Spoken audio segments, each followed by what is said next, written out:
I'd like to call this meeting of the Desert Water Agency Board of Directors, September 5th, 2023. I'd like to call this meeting to order.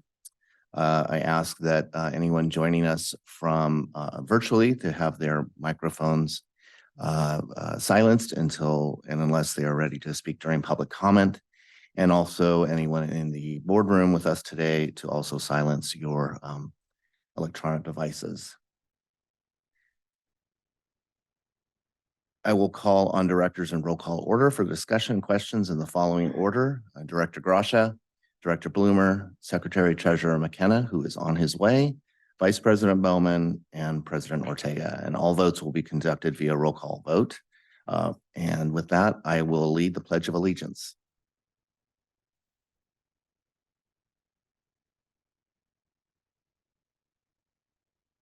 Allegiance to the flag of the United States of America, to the republic for which it stands, one nation, under God, indivisible, with liberty and justice for all.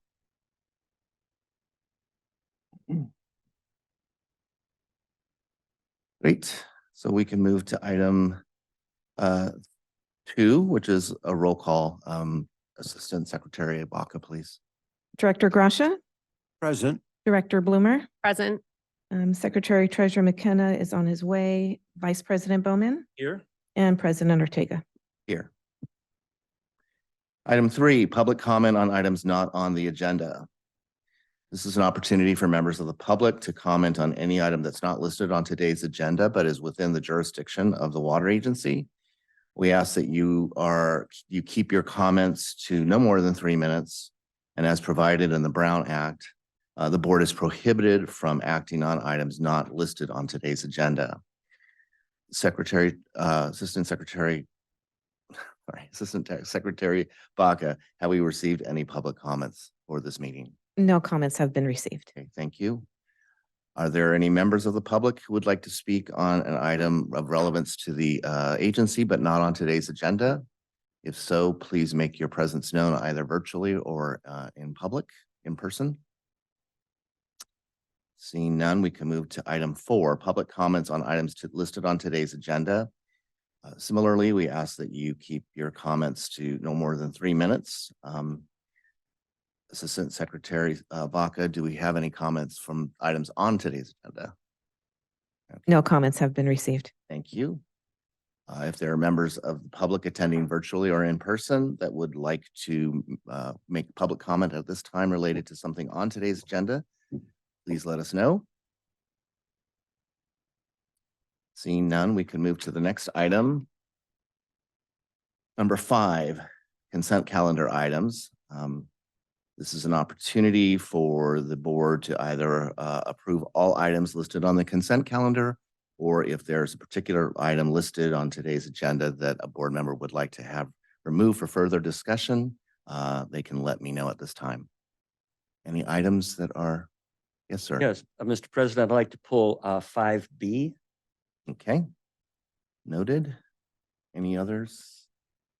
Well, I had a question about 5E, but it's just a question. We could probably, should we still pull that item for conversation, General Counsel?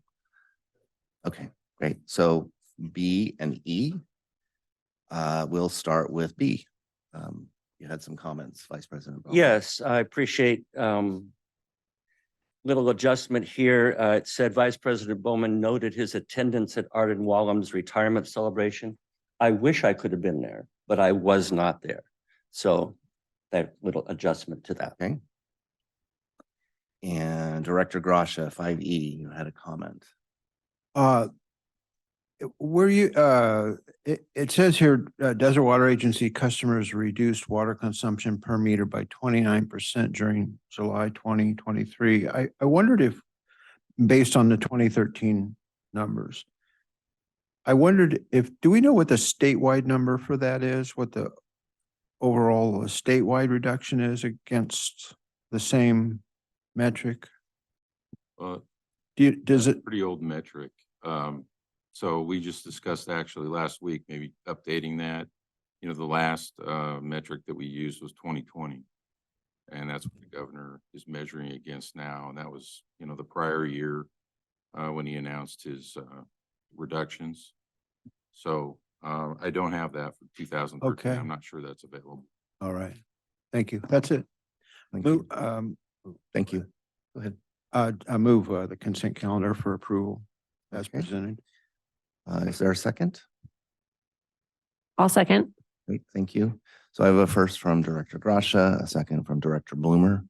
May we have a vote, please? Director Gracia, Aye. Director Bloomer, Aye. Secretary Treasurer McKenna's absence is noted. Vice President Bowman Yes. and President Ortega. Aye, Motion passes. thank you. Mr. President, just for Yes. clarification, I assume that motion assumes the correction to the minutes. I understood it that way. Is that? Yes. That's also. correct. Okay, thank you.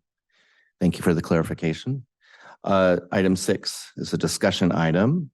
Assistant General Manager Johnson, would you like to give us an update on the damage from the recent tropical storm? Thank you. Thank you, President Ortega. So what we have for you today is a little PowerPoint that will go over some of the damages that occurred at our facilities due to the tropical storm that hit the valley. So on the first slide here, just wanted to give you just some stats on the storm.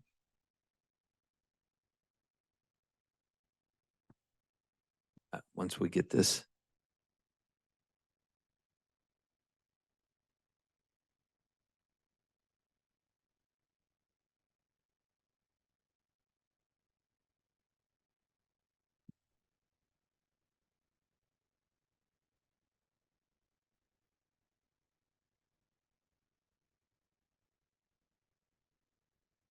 Okay. Are we all set? Yeah. Let me make sure the clicker is not working. Oh, there it is. Okay. Okay. All right. So just some stats on the storm here. The highest rainfall that was recorded was in the San Jacinto Mountains at 11.74 inches. And highest wind was on the Black Mountain, which is in San Diego County. Our airport here in Palm Springs had just over 3 inches, and Desert Hot Springs also matched that. Whitewater Reserve had 6.6 inches, and then the San Gregorio Peak had just about the same as San Jacinto at 11. And you'll see that the damages to our facilities in the Whitewater area took the brunt of that storm. First, I'll start with the Snow Creek intake. I should note that in 2019 we had that September 19th or February 14th storm. That storm caused more damage than this storm did. And during 2019, we repaired the entire intake. And this before storm photo is what the intake looked like after the 2019 repairs. The after storm, of course, you can see there, the intake is full of rock and debris, and the handrail is missing. It is still there. It was just bent over.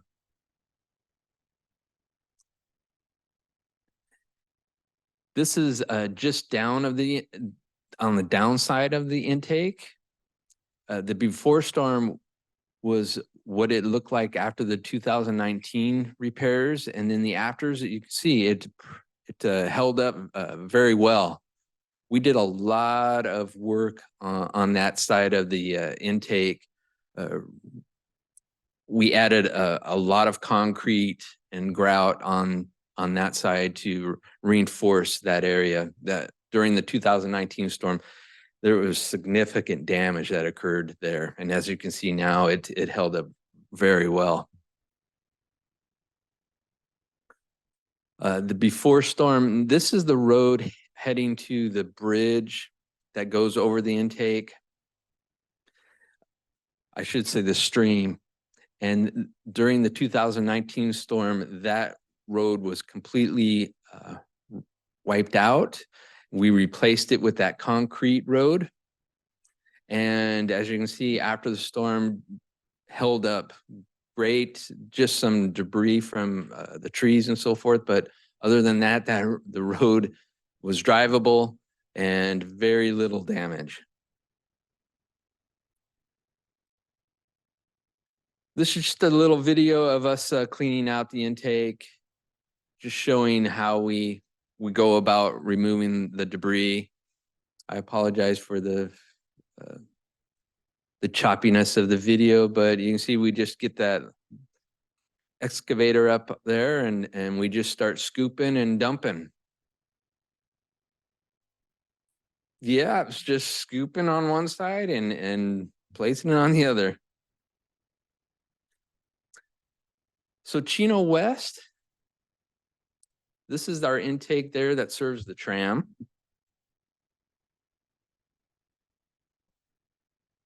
So you see the before the storm. Looks like Director McKenna has made it. All right. That's all right. So Director McKenna, we're just going over the damages to our facilities from the storm. Yeah. This is the Chino West intake. I should note that Chino West intake has seen a lot of damage or a lot of storm activity over the past several years. We had 3 events in 2019, and then last year in August of 2022, we had another event that caused a lot of damage to the road that leads up to this intake. And we'll get to photos here. And the tram authority actually repaired that road, and we'll show you the result of what happened to this storm. But as you can see, the intake here before the storm, a nice pool. Again, the intake was filled with rocks. This is just down of the intake. Again, a lot of rock and debris, a lot of the soil was removed from the area. And this type of damage is typical of these type of storms. Our crews will go in and they'll rebuild this area. And what you see there is the pipeline that leads from the intake down to our treatment facilities, or the UV and the reservoir. All right, here's the roadway before the storm that was just rebuilt by the tram authority. And as you can see from these photos, you can see one of our staff walking that road. It's completely destroyed. Steve, Yes. may I ask our presenter software people if they can make that full screen so that we can see? Absolutely. That would be absolutely wonderful. I'm squinting to see it, and There we go. now it's. How's that look? Is that better? Okay. I'll go back there. Again, there's the road.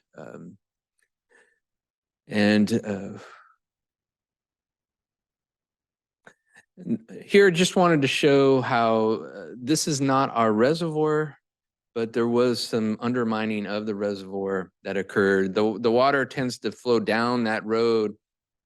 And if you look at the before storm photo, our facilities, our UV is just to the left of the reservoir. That was unscathed from this storm. The water went down the road and hit that reservoir and started to undermine. And the tram authority will be looking to do their repairs. And that was really the significant damage that occurred at Chino West. Again, that's a typical damage that we are used to seeing, and we'll get in there, and we've been starting to do repairs. And hopefully within the next week or so, we'll have it back to where we can serve water. And water is actually can be served to the tram. The pipe was repaired enough to get the water down to the reservoir. And I believe they had just opened up, so we are serving water to their reservoir at this time. Mission Creek facility, as you all know, we had our meeting up there a couple 3 weeks ago, 4 weeks ago with the Mission Springs Water District. And this is an aerial of the debris basin. If you look at the before storm photo there, that large first basin is not a recharge facility. We do not import and put water into that basin. That is a basin designed to take the brunt of any type of storm flow that may come down that channel. As far as the history of that debris basin, I have never seen anything in that debris basin. Mark, we have never seen any type of debris enter into that basin. That is the basin after the storm. That is the northwest corner. This is a video drone. The water came down the Mission Creek channel and hit that corner. And as you can see, filled that entire debris basin with mud and water. As I said, we've never seen this basin have any type of soil or water. It did its job. Krieger and Stewart designed that and it worked perfectly. You see the drone is coming in. There's a K-rail laying in the soil there. Just see how powerful that water and debris is moving. Those are pretty heavy. And the drone is flying towards the east. And this is another video looking west at that same corner. And you'll get a good view of the path of the water, how it entered into that basin. You can see it came down from the San Gorgonio peak, which had 11 inches of rain. Came down the channel or the creek basin and went over the banks and right into our basin. Now, if that was not there as part of the design, what most likely would have happened, it would have went into our first recharge pond and most likely would have just continued down and destroyed that side of that our facilities. So very fortunate that we had that basin there to capture that flow. Whitewater irrigation headworks. It's kind of hard to see, but what you're looking at before the storm is what we call it's our settling basin. We have 2 wells on the property. The wells pump the water and then distribute it into a concrete settling basin. The sand and so forth settles in that basin. And then at that point, the water then heads down to our customers. And You can see on the before photo, there's a fence that surrounds the basin, and that's that same fence. And you see the entire settling basin was covered with mud. I would say probably 4 feet of mud is over that basin settling structure. Before the storm, this is the road, access road heading into our property. And the after storm is actually looking up that road. You can see it's just completely inundated with rocks and boulders.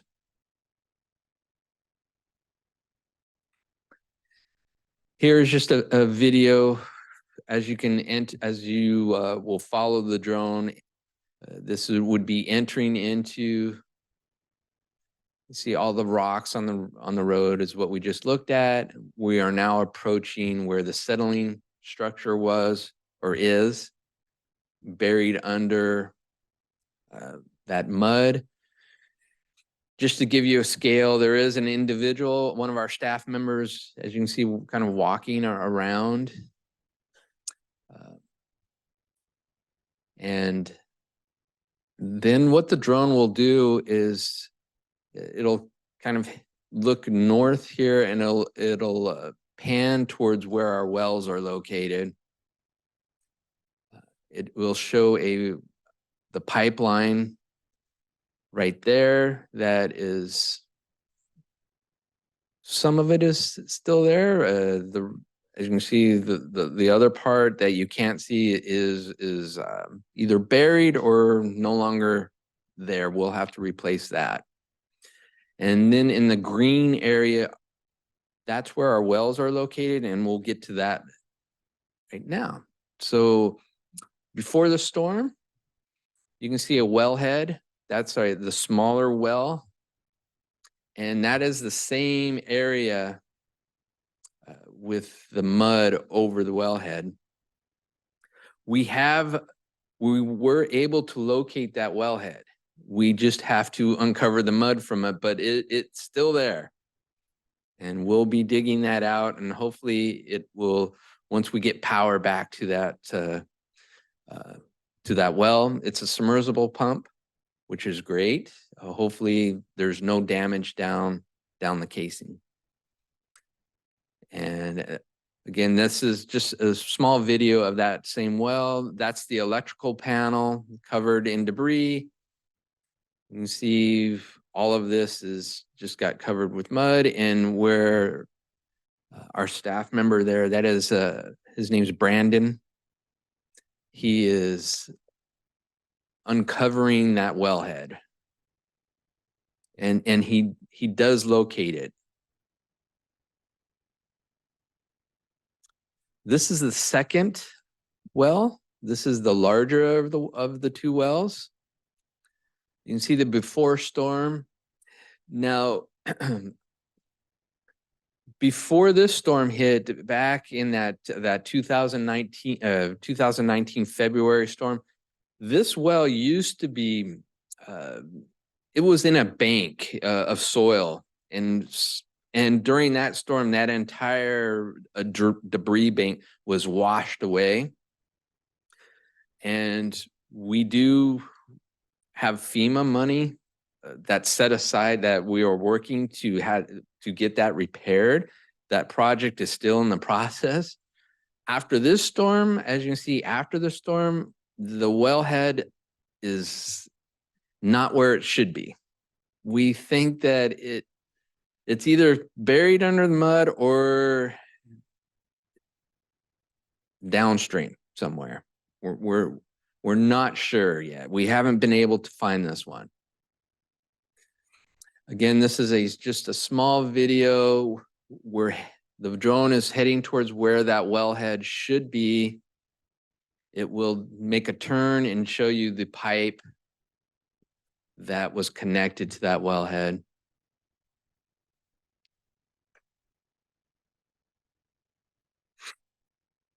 As it turns here, you'll see some electrical wiring that is laying on the ground. The power is no longer, it's been shut off, but that was the pipe that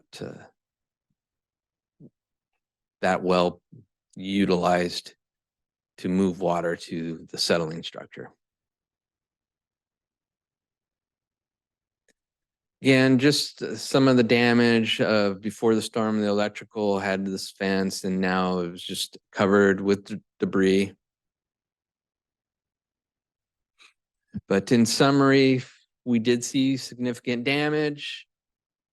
Early estimates to repair is in excess of $1.6 million.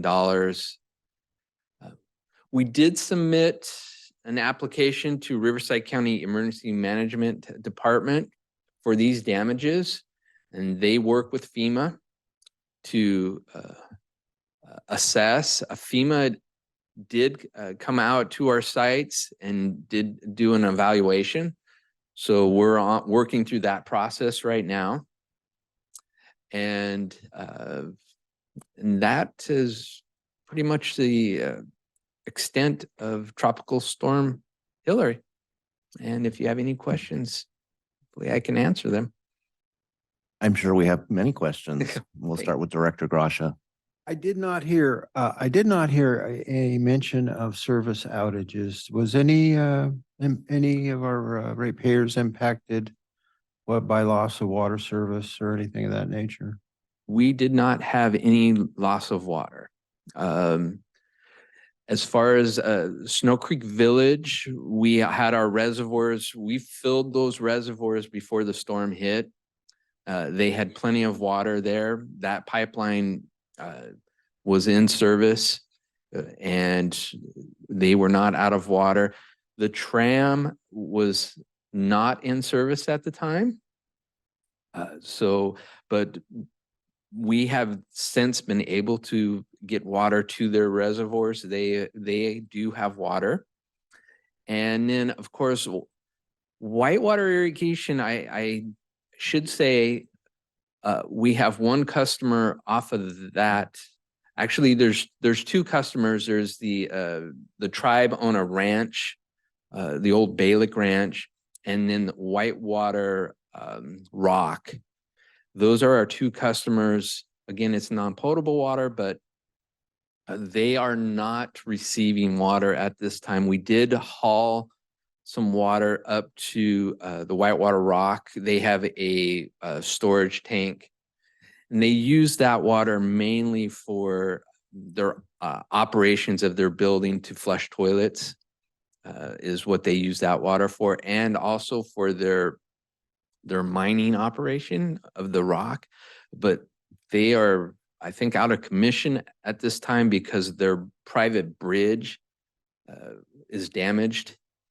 And so those are the two that have been impacted by this storm. Well, that's remarkable. And thank Brandon for being out there. It was me Well, and everybody, I know everybody was at it. And yeah, it's remarkable that we're under $2 million worth of damage so far. I would expect that might rise, but I think you guys did a great job planning for these things over the years, and it shows here. Thank you. you're welcome. And I would mention too that the area where we had the most concern and we had the most staff during the storm was our lift station in Cathedral City. We have a small sewer lift station that we moved the sewer from the downtown area of Cathedral City and so forth, and we moved that across the wash. We were seeing a lot of storm infiltration from the manholes and filling that wet well of the lift station.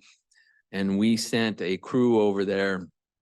We're fortunate it did not overflow. We sent our Vector truck over. We were able to pump the intake or the wet well out, and we built a berm around the wet well in case it did overflow. What we wanted to do was to contain any overflow on site. That was the goal. Fortunately, we did not have any sewage that flowed out of the wet well, but our crews were out there right during probably some of the heavier rain out there doing that work. So they did a great job. Thank you. Yeah. Director Bloomer. In 2019, that's when the sewer overflowed, right? At the lift station during that Two- storm. During 2019, our force main from that lift station was wiped out. We have since installed a new force main that goes about 30 feet deep now. It's doing great, no issues whatsoever. But yes, you're correct. That storm, that force main at that time was around 6-7 feet deep. And due to that amount of flow, it did wipe it out. I don't have any other questions. Thanks for the great Alrighty. report. Thank you. Thank you. Secretary Treasurer McKenna. Great work. I think keeping the damage to that level. I know you're already thinking about this, but we need to look at resiliency. You know, I've said this before, we live in a climate that our infrastructure was not designed for. So when these repairs are made, take a look forward. You know, the 1,000-year event is now happening. The 100-year event is almost an annual event now. So we need to really build in tougher stuff, you know, when we put it back. So that would be my only comment. Thanks. Thank you. Vice President Bowman. None, thank you. Thank you. Just to follow up on what you said, Secretary Treasurer McKenna, I think your redesign of the Snow Creek intake, for example, is, I think, an example of that, where after having seen the damage from 2019, made it a much more stable and hardened facility. And obviously that shows in the results of what could have been a lot worse, I suppose. I'm curious about this, the Mission Creek recharge basins.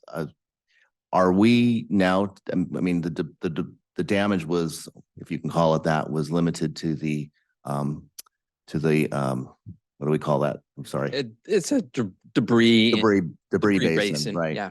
So does that mean that we're able to continue to take deliveries there at this point, or how is that happening? Yeah, I was going to get into that later in this meeting, but we are able to take water on the south ponds.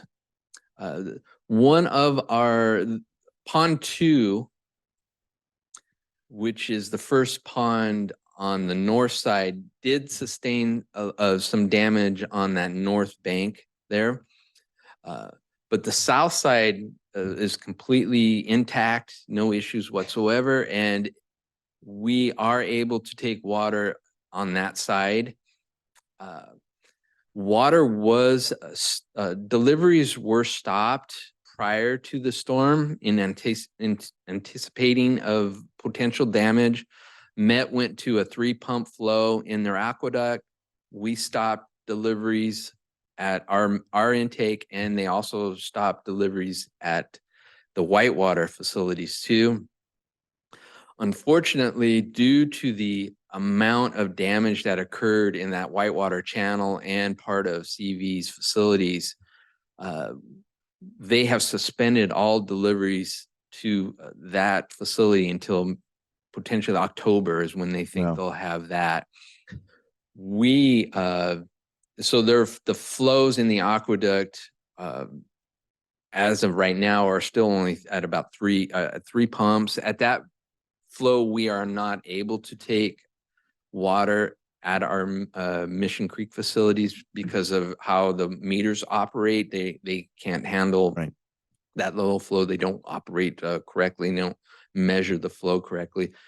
I will say though that we had pretty much, we were at just over 5,000 acre feet delivered to that basin for the year. And we had just a couple hundred, 300-400 more acre feet that we wanted delivered to that basin and then shut off. So we were almost at where we needed to be. Now Whitewater, on the other hand, they've only delivered about 167,000 acre feet of water to that basin. They wanted to get somewhere into the 300,000. Right. So hopefully they can get that channel back and shape to allow that water to be delivered. I'm just curious then, since Met is, we're relying on Met's capacity and scheduling. If we're looking at something that's maybe a couple of months down the road, possibly, how does that, maybe we don't really have that experience to rely on, but how would that happen in terms of scheduling with Met? Would they be able to accommodate that? Yeah, what exactly, how they manage their water, they're looking at that. Mark, I'm not sure if you know more about what they would be doing with their water. Obviously, Well, they would they're be taking more of state water project. backing that water up into Lake Mead. So if they don't deliver it here, they have to put it in Lake Mead. So it's not lost. But the opportunity to get it here is lost in a way because 2 months of delay, I think it's going to cost, probably 50,000 acre feet, 80,000 acre feet. If it's a wet year next year, then that water that they backed up in the Lake Mead could end up here. If it's a dry year and they have high demands and very little water from the state water project, that water is going to bypass us and go to Lake Matthews. So it is a timing issue for sure. Mhm. And in October, they're only going to have half of that basin operational. So the capacity will be 50%. So no matter what, we're going to be very restricted. We're not going to get 340,000 acre feet. Yeah. We're going to get 200 and something. It's hard to say because Sure. you don't know when exactly, but Exactly. Metropolitan is so concerned that they actually are sending people out to help CBWD repair those facilities because they Mhm. really want to move. Sure, that of course they water. do. Yeah, that's part of their program. Director Grasha, you had a question. I just wanted to insert that at 11:30 this morning, Coachella Valley Water District is holding a special meeting for a discussion, I think, which is going to be similar to this one here today, and you might be able to get more information. Their meetings are broadcast on YouTube if you want to see them. Thank you. All right, any other questions? No? Thank you very much. It was very helpful. Thank you. So we can move to the next item, which is 7, the General Manager's Report. And again, Assistant General Manager Johnson. All righty. Thank you, President Ortega. Let me get my notes here. Okay. So the first item on the report here, the making conservation as a way of life regulations. So this is, we have had our eye on this since it was first directed by Department of Water Resources back in 2018 to be developed. And this is something that we're very concerned about how this will affect the agency. In August of 18th of this year, they have released their draft regulations, and it will kick off the 1-year rulemaking process. Now, I should mention that as part of this proposed regulations, it's the urban retail water suppliers, not the individual households or businesses, who will be held to an annual urban water use objective. That is key to these regulations, and why we've had our eye on this and waiting for these regulations to come out. And the objective could result in over 15% reduction required by the agency over the 2020 requirements. And those are just based on preliminary calculations that we have been doing. We are sending staff member up to a workshop on September 7th. That's being held up, I think, at the University of Stanford. And then staff will also be attending the public hearing on October 4th, and we plan to provide oral comments at that hearing. Aqua is encouraging members to focus their comments on feasibility, affordability, flexibility, and legislative intent. And so those are the 4 key components that Aqua would like us to focus on. And Conservation Public Affairs Committee will discuss this issue at the September 6th meeting. The next item is regarding water deliveries. I know we just spoke about that. This just outlines that as of to date, 167,000 acre feet has been delivered to the Whitewater facilities, and 5,275 acre feet have been delivered to Mission Creek. As I said, those deliveries were shut off due to the approaching storm and are suspended until we're looking at October. The next part of this report just talks about the hydro and the generation that we have performed for the year. So in July, we produced 653,900 kilowatts of electricity, and there was a SCE settlement payment of $60,411. And we do split that with CV. And so to date, we have $194,000 that we've split between CVWD due to the generation. For August, we are anticipating about another $38,000. We did shut it off there on the 16th, but for that half of the month, we were operating until then. And at this point, we are anticipating around 416,000 kilowatt hours of electricity produced, which would result in that $38,000 in settlement. Okay, the next item is our replacement 40 leaks. That's a little more than the average. You can see there's about 5 streets that we are looking to replace as part of our upcoming replacement pipeline project, which is in the final phase of design. And again, Avenida Caballeros showed up on this.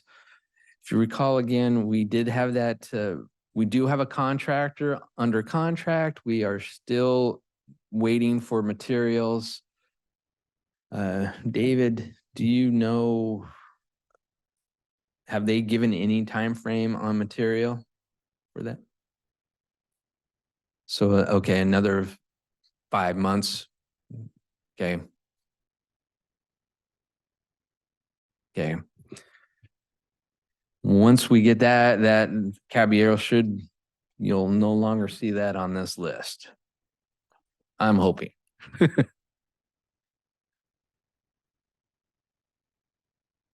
Here's a list of meetings and activities, just to hit some highlights.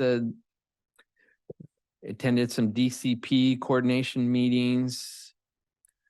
We had an initial exchange agreement meeting with MET and CVWD. We had some water delivery coordination meetings.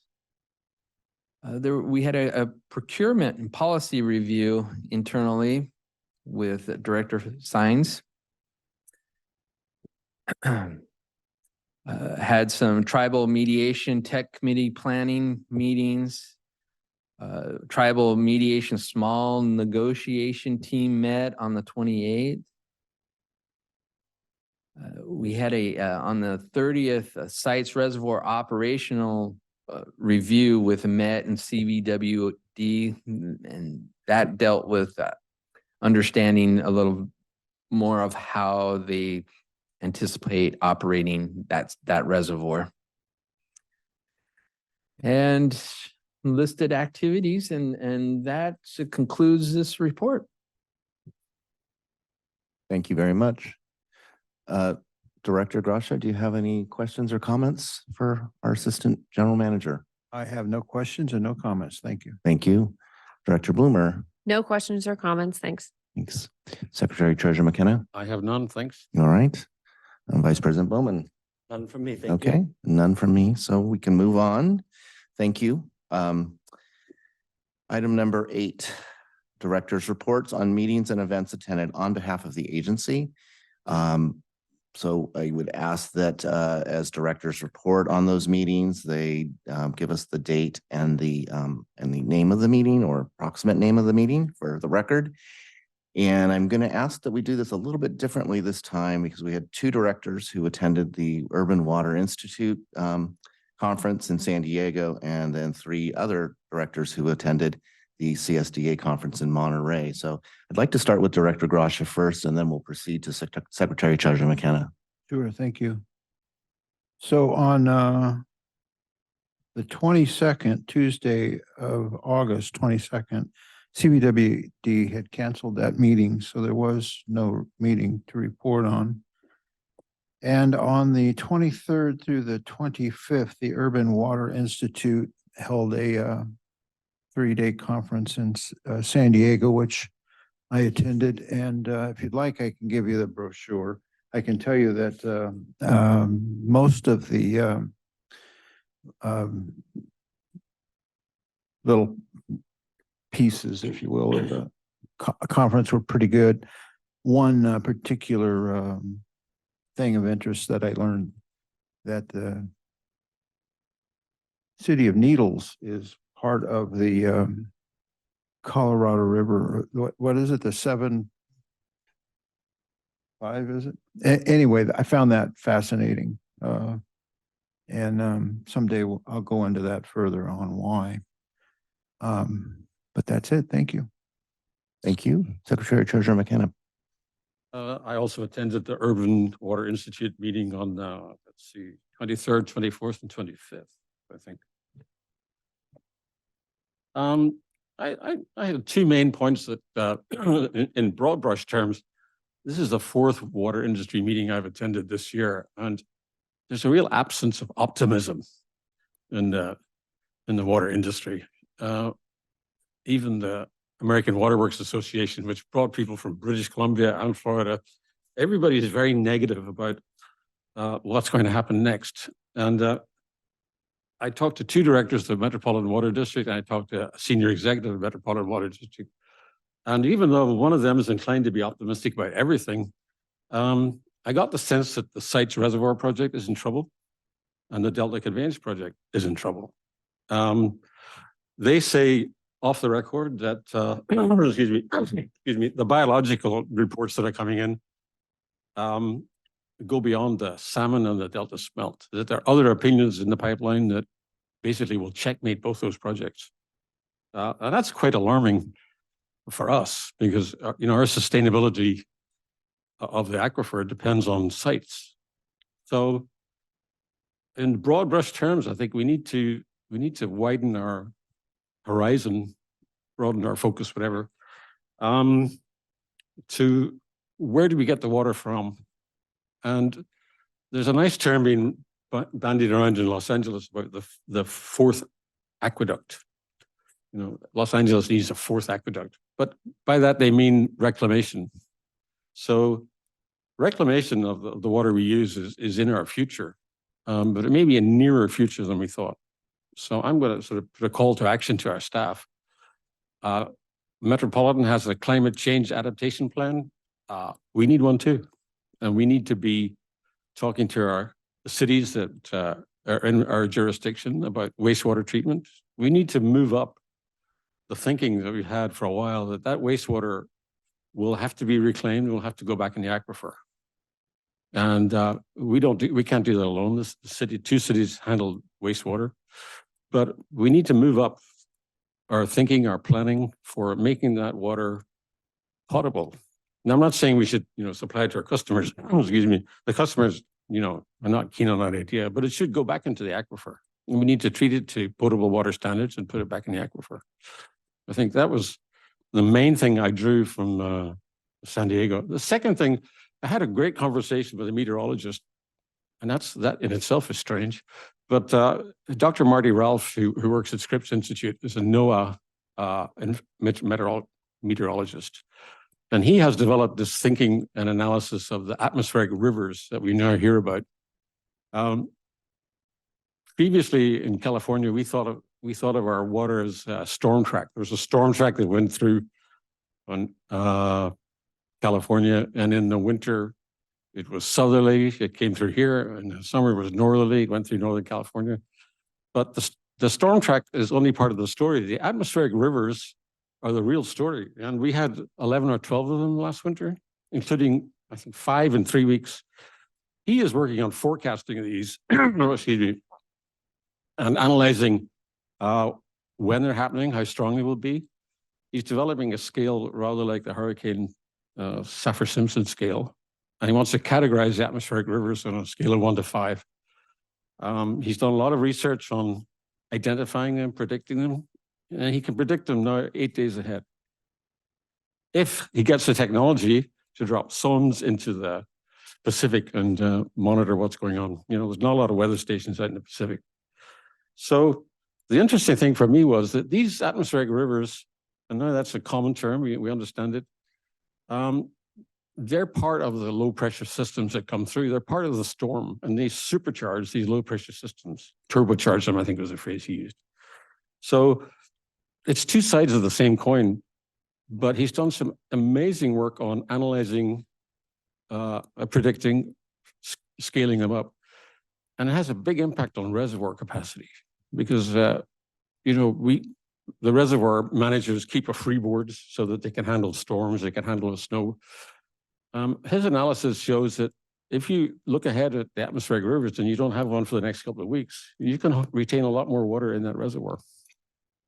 It's not a simple thing for, Shasta or Lake Oroville because of snowmelt issues, but a lot of the other reservoirs in the state, he's saying, well, if you have an atmospheric river and the reservoir is nearly full, but you don't have another one forecast for 2 weeks, keep that water. And a pilot study he's done in some small reservoirs, he's indicated you can have 10,000, 20,000 acre feet of water retained in the reservoir that you couldn't before, based on his analysis. So I told him over lunch, this is radically useful information, a phrase that he liked. It may appear in his press releases. But terrific work and something we should be watching. So that's my second big takeaway. Thanks. Thank you. Director Bloomer. Okay, I attended the CSDA conference August 28th to the 31st. And it was very well attended up in Monterey. And I think my takeaways were a lot of the legislative stuff that CSDA is working on. A lot of it's focused on different Brown Act and voting regulations that everyone's concerned about. And the other topic was on the electric vehicles and how that is coming out down the pike, and also chromium-6 and those regulations that are coming out from the state. So CSDA is really good about keeping everyone informed and lobbying for special districts on things that will affect them across the board, and in particular water districts. And I know they try to coordinate with Aqua also on being a force up in Sacramento. So it was good to know that they were keeping track of all those. items, and also talking to other agencies while I was there. Everyone's concerned about the electric vehicle situation and how they're handling it and forecasting how they're going to do it, essentially financially and physically. And then I did attend a session on finance, and I will say that we're in much better shape than most small special districts out there. So thank you, Director Sines, for keeping us in order and ahead of the game. So those were my main takeaways from the conference. Thank you. Thank you. Vice President Bowman. Pardon me. Yes, CSDA. This might have been my 9th or 10th CSDA, and I find them incredibly informative on a broad spectrum basis. I don't know what our staff involvement has been over the years with CSDA, but I think that we could easily send staff to attend some of these amazing workshops. And I would leave that, of course, to management to figure out what would be good or not. They always have 2 keynote speakers. The first one, his main theme was doing what you do with love. And it sounded a little new agey, maybe, perhaps for some people, but his point was well made. You got a task to do. Do it with all your heart and soul. Do it with passion. And that was a good takeaway. His presentation skills lacked, but that was the takeaway. The second big keynote speaker was a fellow that spent 20 years developing Pixar films and movies. And his whole thing was telling what you tell with a story. Facts and figures, the speeds and feeds of things don't get retained in the hearts and minds of people. But if you can put it in a story and you can put a human interest to it, you get it. And it was probably one of the best keynote speakers I've heard in a long time. In the breakout sessions, I attended a number, but I'll just highlight another interesting one, which was practicing emotional intelligence in the workplace. And the gist of it for our HR person is that, are people happy here? And if they're happy, there's a high emotional intelligence. There's an awareness, a concern for one another. They're doing things out of their heart to help the mission of the district go forward. I thought, very well done. And I could send you notes if you are interested.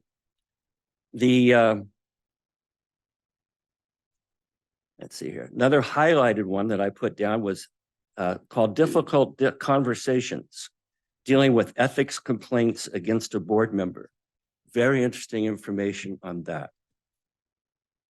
And my highlight here, because we have our technology committee coming up, there was one of the cybersecurity best practices for special districts. I've already sent the notes to Director Sines.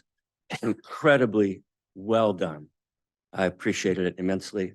And lastly, without continuing too much, it was a great CSDA. We, the 3 of us, were invited to the Slovak Baron MP Murphy and Pinckney dinner on Wednesday night, along with MSWD directors and staff that were there, along with, I don't know, it seemed like 3 other special district groups were there. And it was a delightful time just to sit and laugh and talk about things other than water and politics. It was great. That's my report. Thank you. So of the 6 different breakout sessions that I attended over those 2 days of the Tuesday and Wednesday at CSDA, I'll just point out a couple of them. The first one was titled LAFCOs, an additional resource for special districts. And I think a lot of people that were in the room were there with my sense was a perhaps a preconceived notion of what LAFCOs are supposed to be based on their past experience. And the gentleman who spoke, he is the, I think they refer to him as the executive officer for the LAFCO in Santa Cruz County. He's worked in a lot of different counties doing a similar job. And his story was that, and where he was coming from and what he was hoping that people in the room would take away was that there's a different attitude now within some of these county organizations where it has become a partnership as opposed to an adversarial relationship. So I thought that was kind of interesting in his take on that.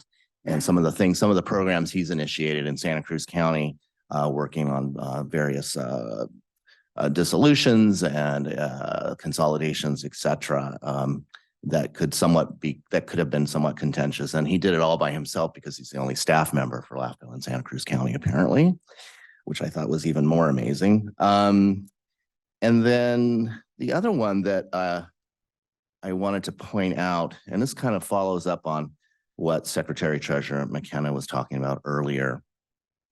This is the second time that I've been to the CSDA conference. The previous was last year, August, in Palm Desert.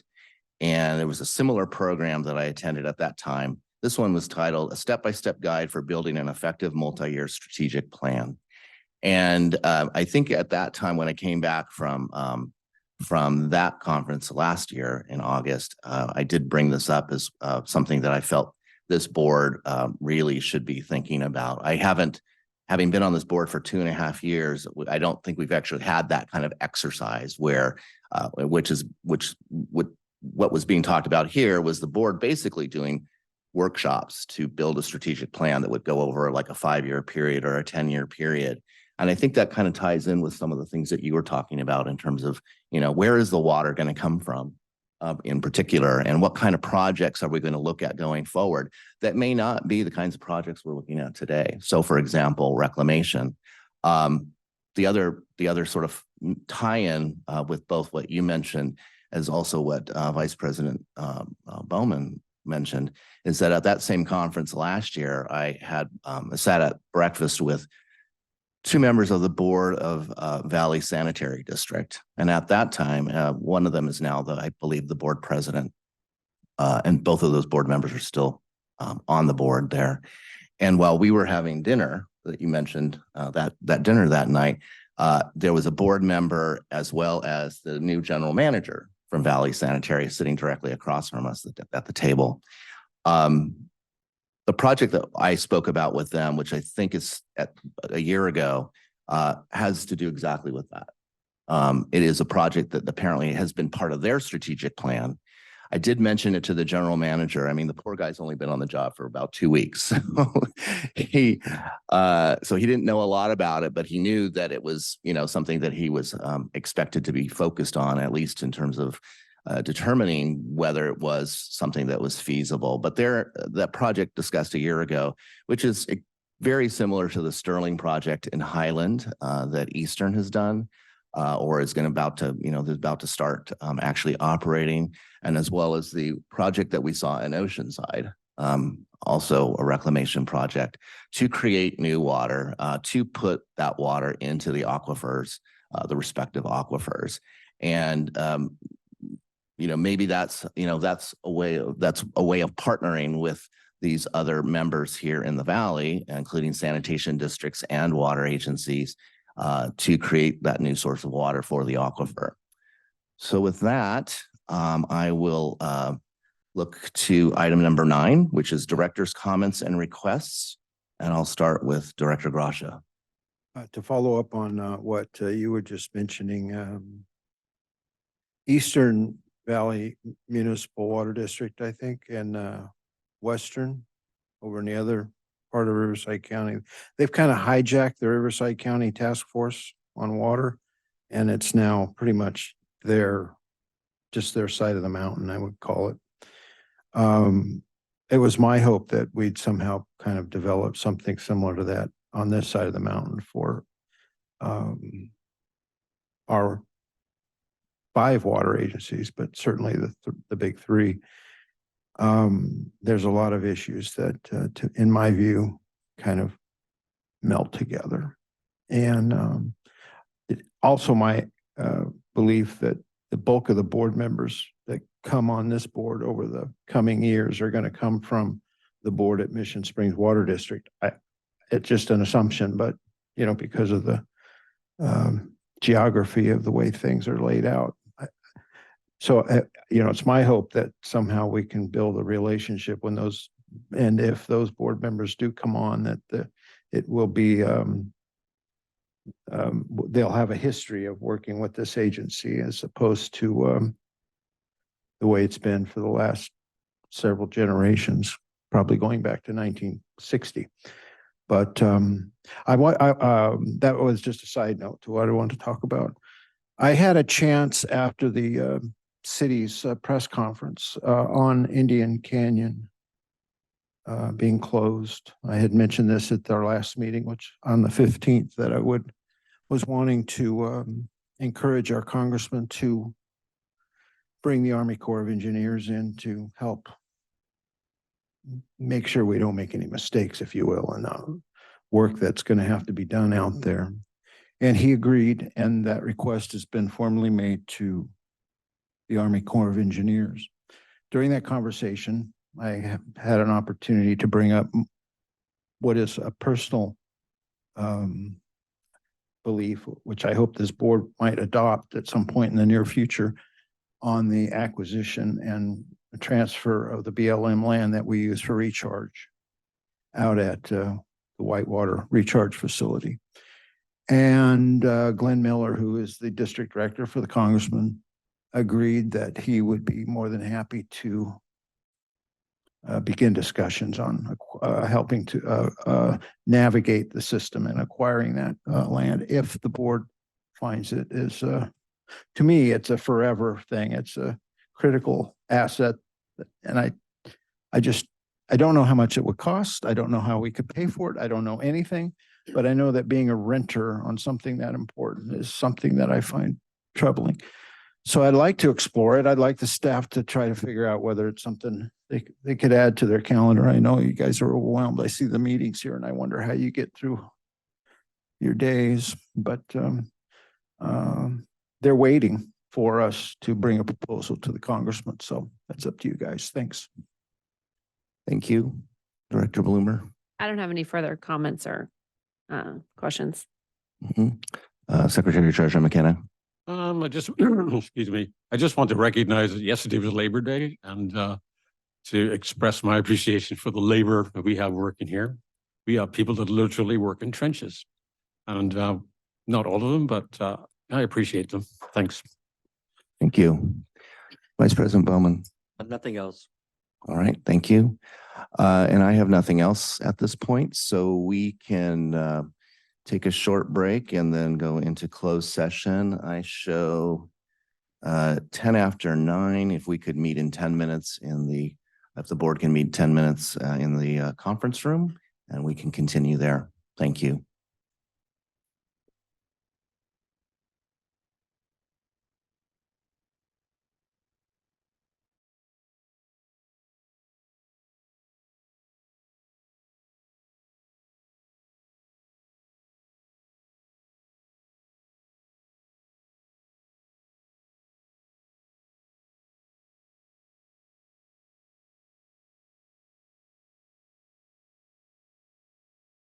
We can move on to item number 11 on the agenda, which is reporting back from closed session. I can tell you that we had no reportable actions were taken at the time.